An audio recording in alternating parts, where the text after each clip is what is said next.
என் கிருபை உனக்கு போதும், பலவீனத்திலே என் பலம் பூரணமாய் விளங்கும். 2 கொரிந்தியர் 12:9.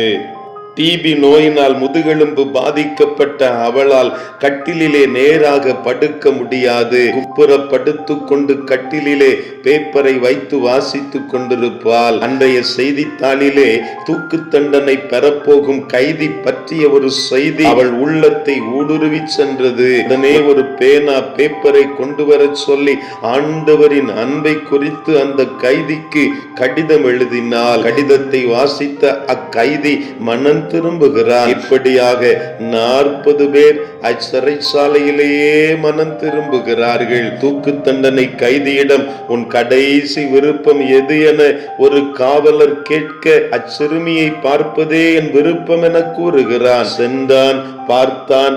அந்தோ பரிதாபம்! இந்நிலைமையில் இருந்தா கிறிஸ்துவின் அன்பு குறித்து எழுதினால் ஆச்சரியப்பட்டு போனார். கிறிஸ்துவின் அன்பே இதை செய்வதற்கு அவளை நெருக்கி ஏவியது. நம் மீது ஆண்டவர் வைத்துள்ள உண்மை நிறைந்த அன்புள்ள கரிசனையை நினைத்து நாமும் நன்றி செலுத்த வேண்டும் அல்லவா?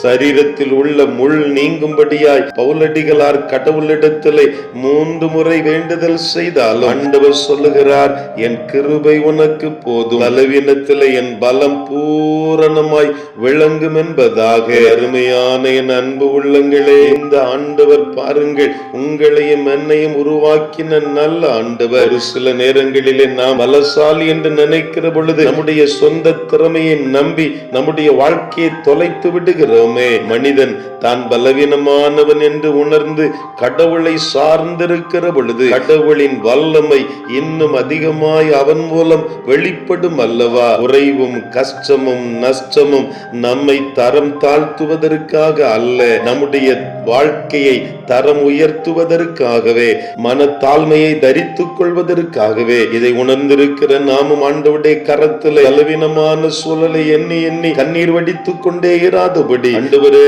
பலவீனத்திலே உம் பலம் பூரணமாய் எனக்கு விளங்கட்டும். ஆண்டவரே, முழு இருதயத்தோடு உம்முடைய கரத்திலே எங்களை அர்ப்பணிக்கிறோம், எங்களுடையதை அர்ப்பணிக்கிறோம். எங்கள் தாளந்து திறமைகளை ஆண்டவரே உமக்கென்று பயன்படுத்த ஒப்பு கொடுக்கிறோம். ஆண்டவரே, எங்கள் சூழ்நிலை அறிந்திருக்கிறவர் நீர் அல்லவா? உம்முடைய வல்ல கரத்திலே எங்கள் ஒவ்வொருவரையும் தாழ்த்தி வெறுமையாய் முழு இருதயத்தோடு அர்ப்பணிக்கிறோம். எங்களை பயன்படுத்தும், ஆசீர்வதியும்.